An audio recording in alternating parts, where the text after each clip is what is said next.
started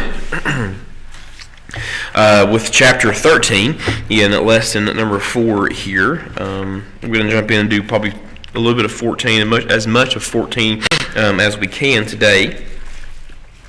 To see, last week was the impatience that Saul had in striking the Philistines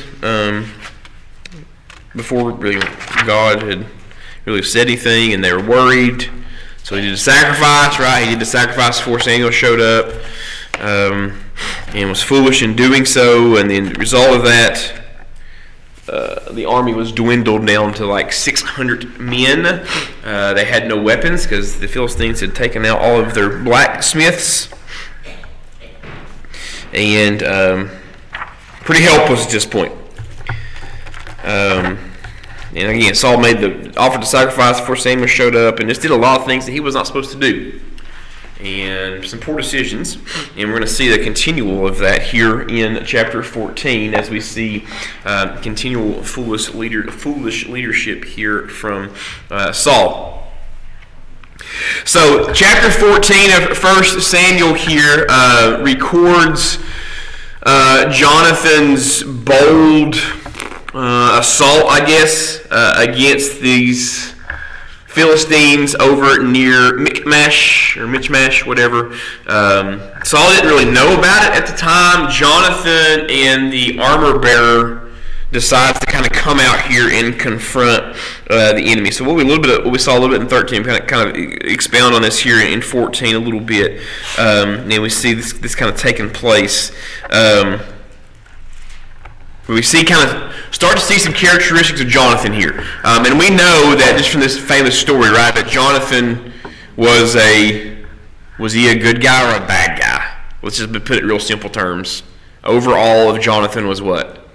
He was good, right? He was good. Faithful to David, right? A good servant.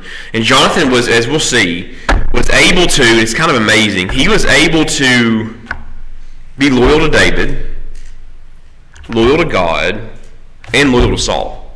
He kind of moved, he was able to kind of dance that line, right, and do things very righteously. So it's our first kind of snapshot here of Jonathan is in chapter 14. So let's read the first 7 verses here of this. Now it came to pass upon a day that Jonathan, the son of Saul, said unto the young man that bare his armor, Come and let us go over to the Philistines' garrison, and that is on the other side. But he told not his father. And Saul tarried in the uttermost part of Gibeah, under a pomegranate tree, which is in Migron. And the people that were with him were about 600 men. And Ahiah, the son of Ahitub, Ichabod's brother, the son of Phinehas, the son of Eli, the Lord's priest in Shiloh, wearing an ephod. And the people knew not that Jonathan was gone. And between the passages by which Jonathan sought to go over into the Philistine garrison, there was a sharp rock on the one side, and a sharp rock on the other side. And apparently they've been pretty sharp rocks because they named them, right? Verse 5, and the name of the one was Bozez, and the name of the other was Seneh. The forefront of the one was situate northward over against Michmash, and the other southward over against Gibeah. And Jonathan said to the young man that bare his armor, Come and let us go over into the garrison of these uncircumcised. It may be that the Lord will work for us, for there is no restraint to the Lord to save by many or by few. And his armor bearer said unto him, Do all that is in thine heart, turn thee, behold, I am thee according to thy heart. All right, so Jonathan is going to go over to the Philistine garrison, make this path across this area there, and we can see in verse 7 Jonathan's sincere, heartfelt belief in God, right? And we can see his sincere, heartfelt belief in God because it had an effect on his armor bearer. All right, go back to verse 7 with me. And his armor bearer said unto him, Do all that is in thine heart. Turn thee, behold, I am with thee according to thy heart. We see the armor bearer has what kind of trust here in Jonathan? Complete trust, right? He completely trusts Jonathan because he understands, right? Armor bearer would have been with Jonathan a lot, right? Would have been around him a lot, spent tons of time with him. He would have seen like the way, the character, the personality traits, like the way in which Jonathan just interacted on a daily basis with anybody.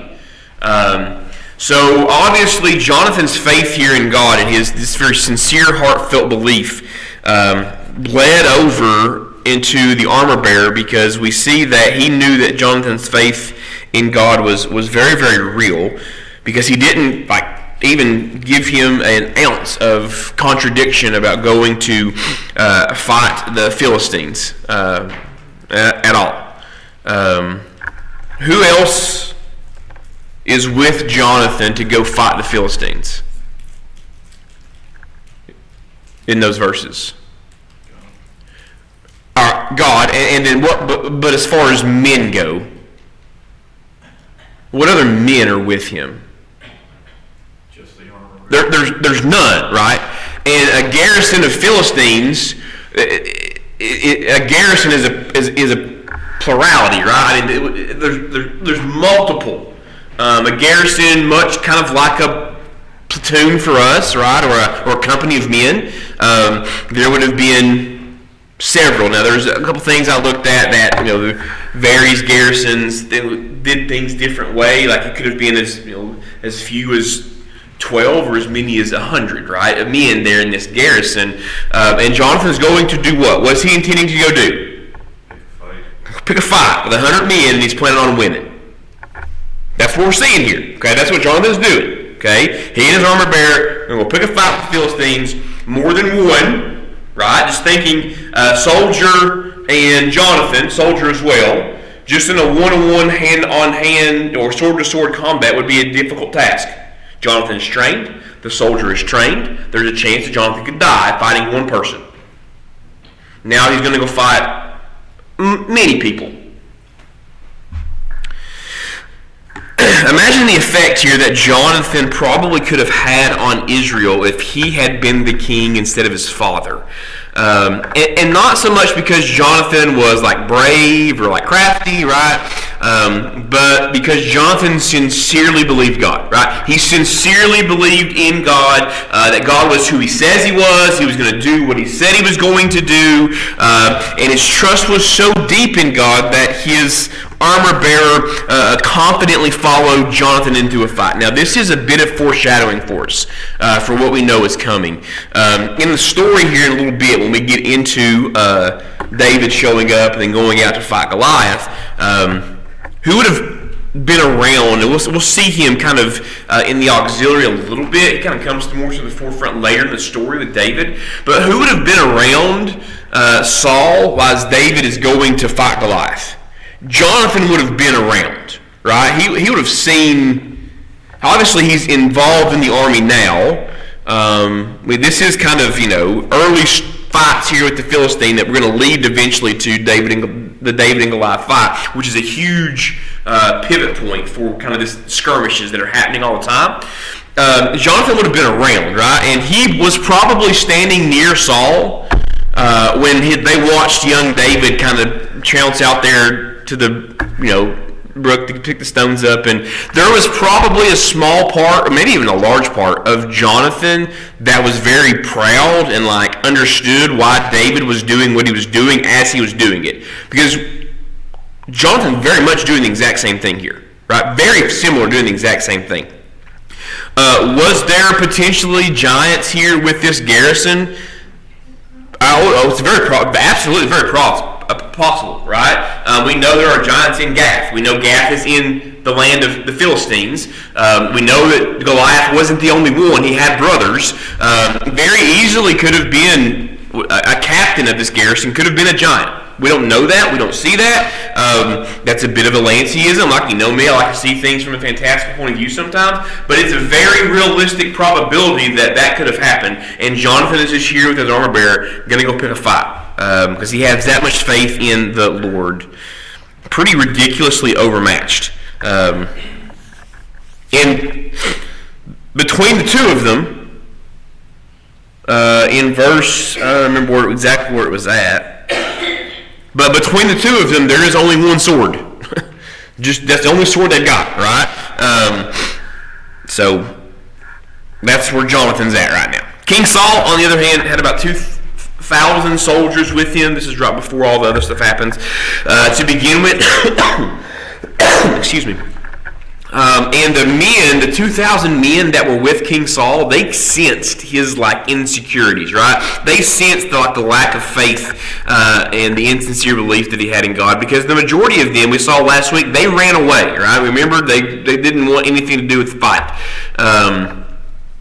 Only about 600 men left.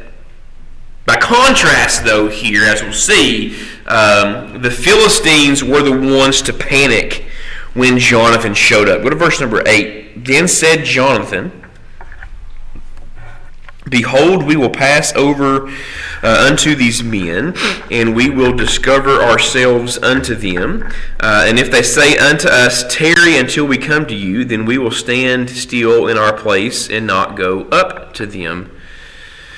But if they say thus, Come up unto us, then we'll go up. For the Lord hath delivered them into our hand, and this shall be a sign unto us. And both of them discovered themselves unto the garrison of the Philistines. And the Philistines said, Behold, the Hebrews come forth out of the holes where they had hid themselves.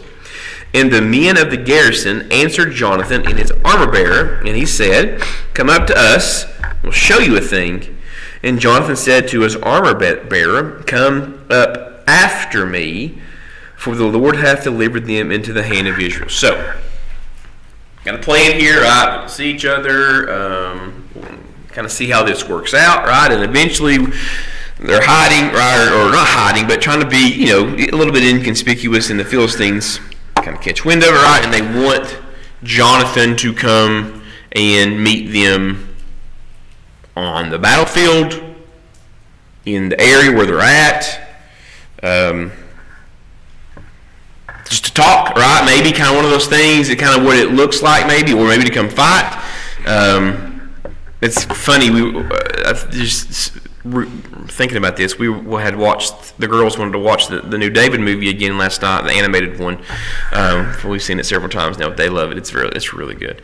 But there's a portion of that movie where Jonathan goes out by himself to meet the Philistines, and the King Achish, who is the king of the Philistines, in the movie, he's displayed as kind of flighty and kind of scared, but he has a really funny voice, and he has people with him. And Jonathan goes out, and the king's like, we just want to talk, right? And Jonathan's like, well, I'm here. What do you want to talk about?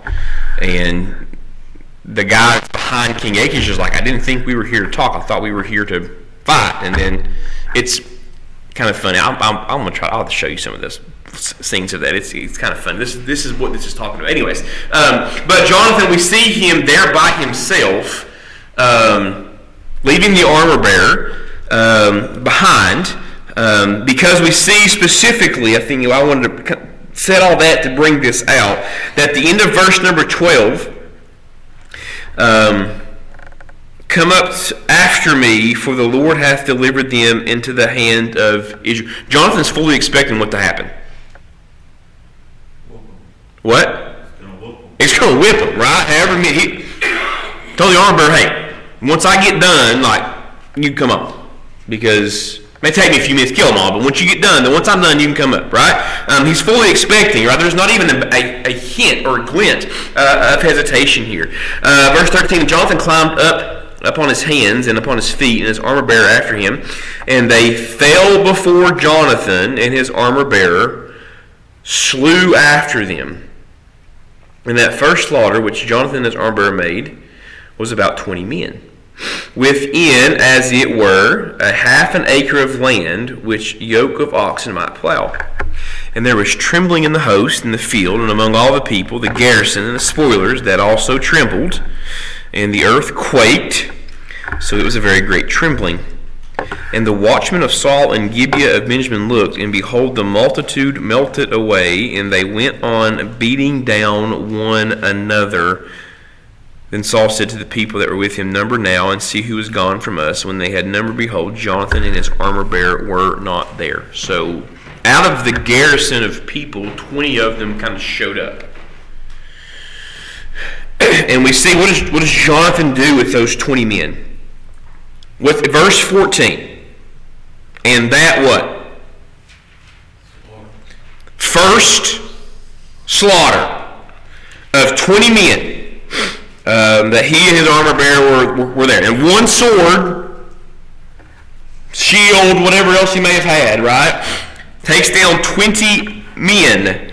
And then we see the panic that ensues post that. The Philistines that he didn't kill all tried to escape.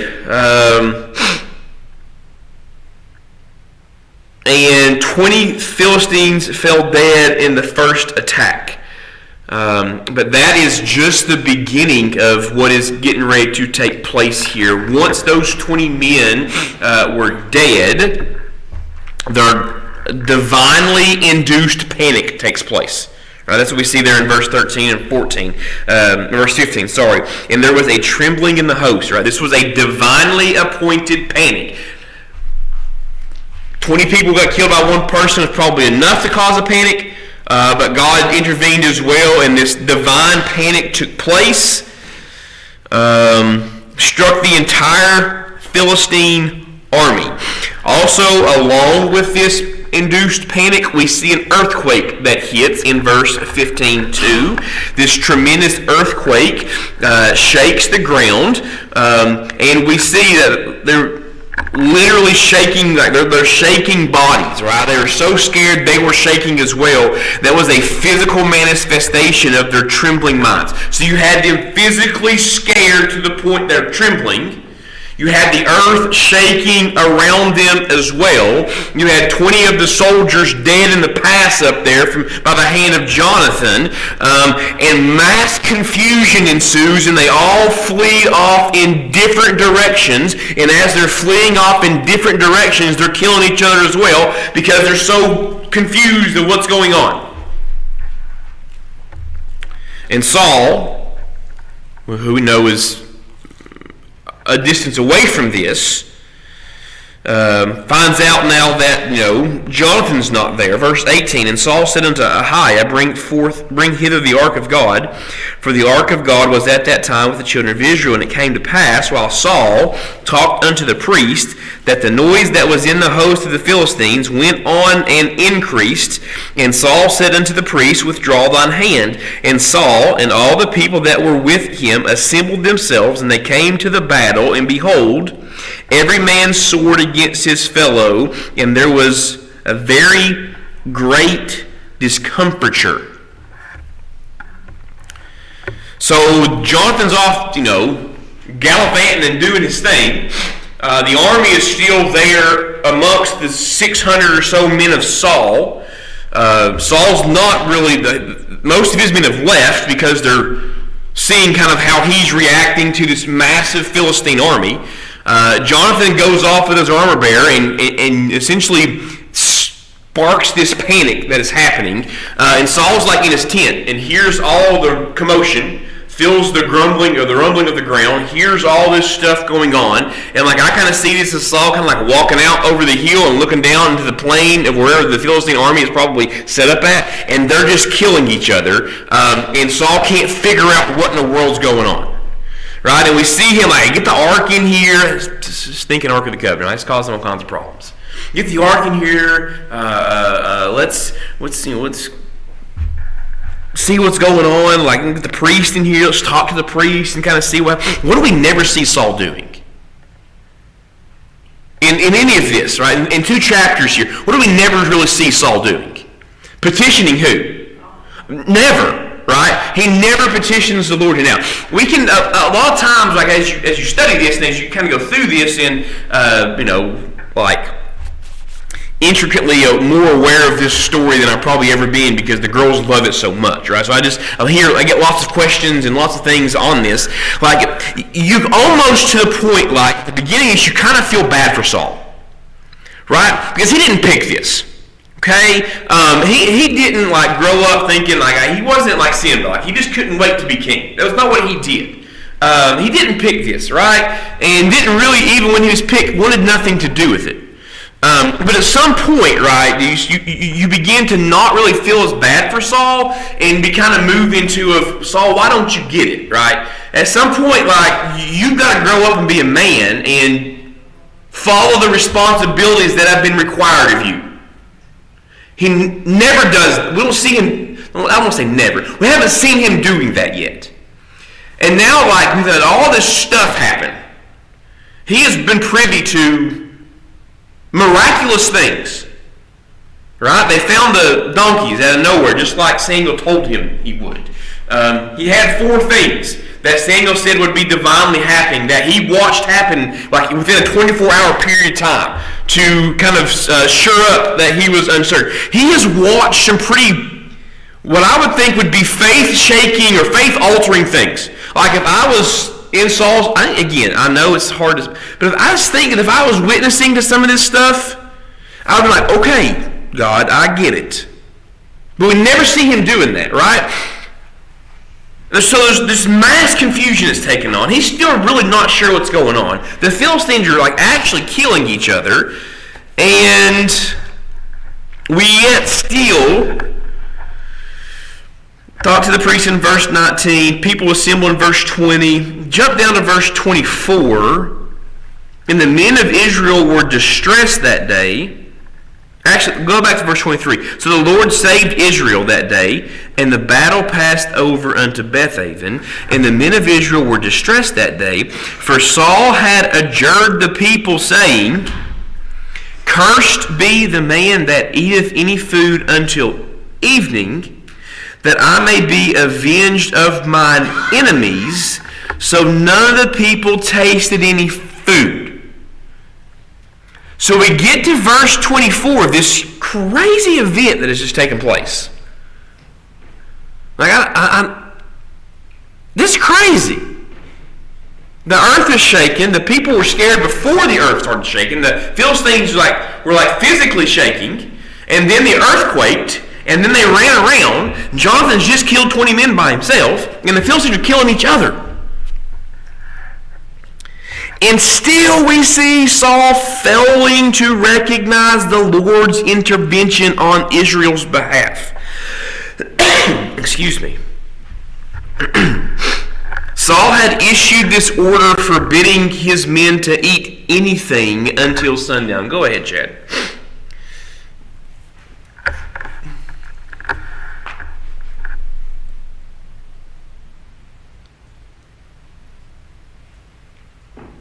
Well, I'll go again. Get up to the next. Perfect. Leave it there. So we talked a little bit last week about this domino effect, right? That when I push the first domino and you got them set up in a pattern, that they all eventually fall down. And we see previously Saul's lack of faith. We see the counter to that in Jonathan's absolute unlack of faith. And then we see kind of the things that befall afterwards. So the insincerity of Saul's faith leads to 600 soldiers trembling before their enemy with one sword, just Saul's, and Israel ran, right? Down 1,400 men ran away. On the other hand, you've got Jonathan, who had one sword, and he makes not just 20 men die, but Jonathan's faith does what? Emboldens the Israelites. Yes. What else? What were the consequences right here of Jonathan's faith? What happened to the Philistines? They got scared, and what did they do? They killed each other. And what sparked that? Jonathan. Right? Jonathan started this. Jonathan's the reason for this massive humanity dying out there and killing each other. It was Jonathan sparked this. Now, we know it was God, right? I'm not saying that he was the one that did this, right? But it's Jonathan's faith, right? His unwavering, unshakable faith caused a massive, huge casualty event for the Philistines' army, and then it emboldens the Israelites to fight. And it was all simply because that Jonathan said, God's got this, right? That was the response. The armor bearer was like, hey, what do you think? There's a garrison. There's some people out there. What do you think? I'll do what you want to do, but what do you think? Jonathan says, God's got this. So we see the counter to faithfulness in God and unfaithfulness in God. And then once all these crazy things have happened now, we still don't see Saul recognizing what is just taking place. He has a completely unreasonable decree here in verse 24, telling the men not to eat anything until sundown, because again it's showing more total lack of trust in the Lord. What would be the reason here that Saul tells his men not to eat anything until sundown?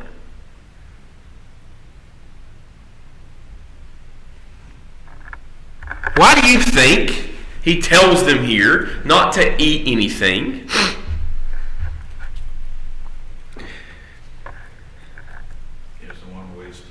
Doesn't want to what? Waste time. Doesn't want to waste any time. I like that answer. I think it's a little more nefarious than that, though. Who else around Saul witnessed the Philistines go crazy and kill each other? Jonathan, but who else? Who else was privy to this event taking place? The other 600 Israelite soldiers, okay? And the 600 that stayed behind after the 1,400 left, they were aware of Saul's uncertainty of things. Saul tells them essentially not to celebrate the victory. That's what this is, right? We're not celebrating the victory until after sundown. Why do you think the reason here that Saul doesn't allow his men to eat, to celebrate? What is he trying to do? Well, this is what I think he's trying to do, right? They have witnessed a God event. Absolutely. We all can agree on that. I think Saul's trying to use his kingly power to control circumstances instead of commending his men to have faith in God. I think he's trying to let them know that he's still in charge. I think Saul's pretty far gone in his relationship with God at this point. I think he recognizes what just happened, but he tries to control the narrative and get the men back kind of focused on him. And that's why he does this and tells them not to eat.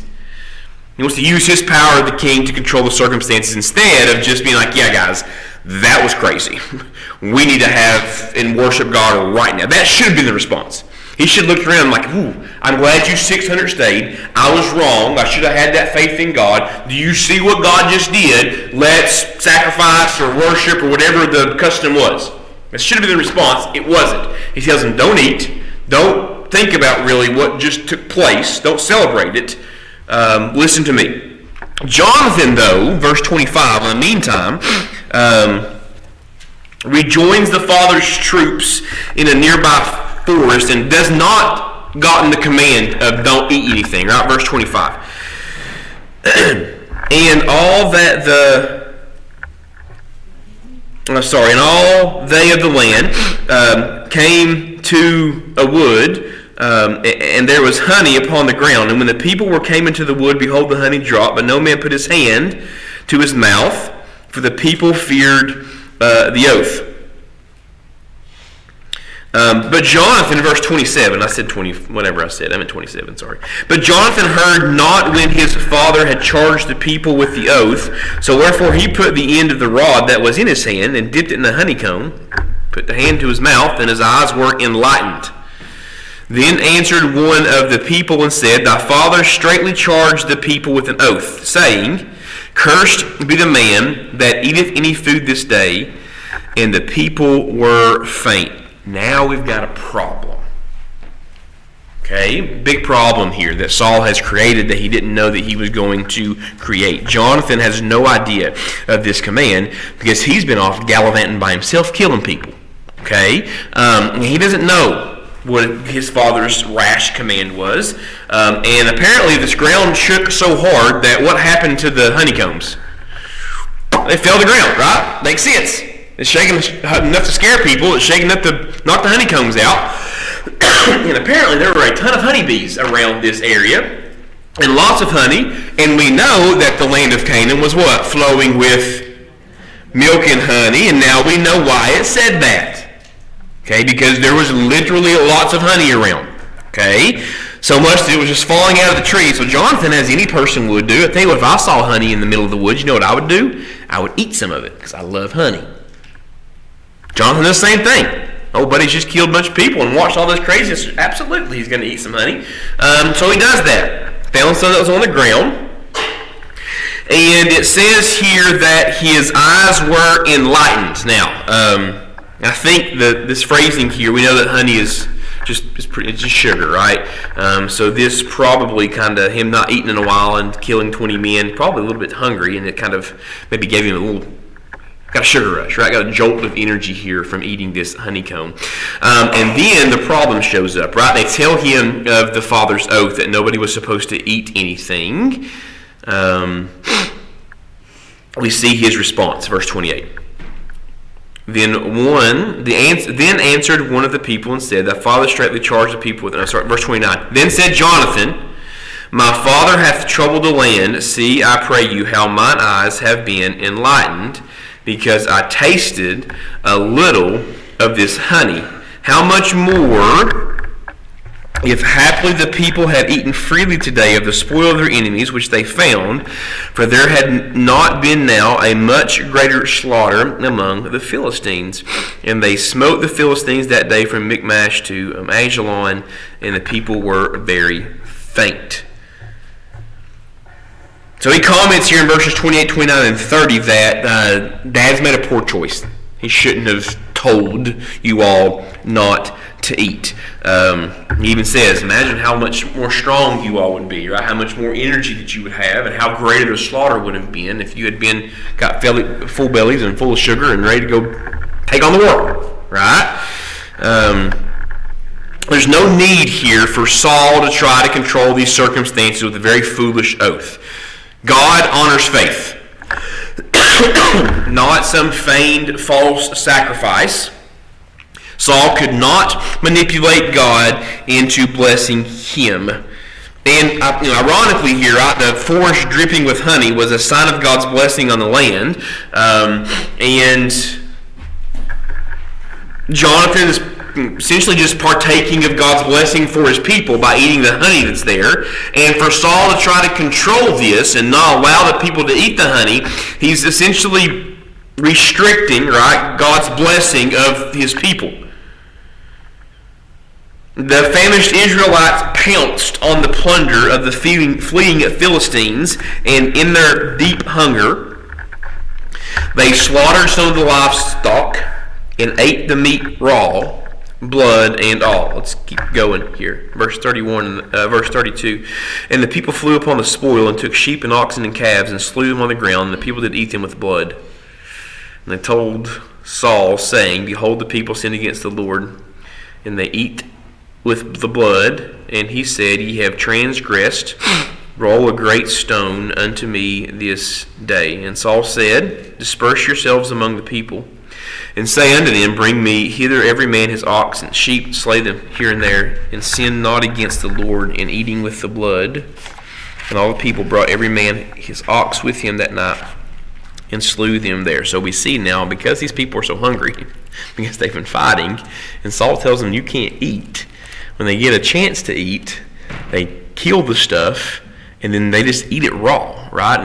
And we know over in Deuteronomy specifically, they were not supposed to eat raw meat, right? They're supposed to cook it first. Who ate the raw meat? Who else ate raw meat like this? It would have been the other of the heathenites. Right? That was a custom that they would have had to eat this meat raw a lot of times. So they were acting just like by doing that, and God set them apart, and He told them in the law they're supposed to cook the meat before you eat it. Don't eat with the blood in it. Drain it out. And we see they're so hungry because Saul told them not to eat that as soon as they get it, they just scarf it down as soon as they can get it cut off. Right? Probably still got hair sticking on it, and they ingest it as quick as they can, and that is a sin against God in the law.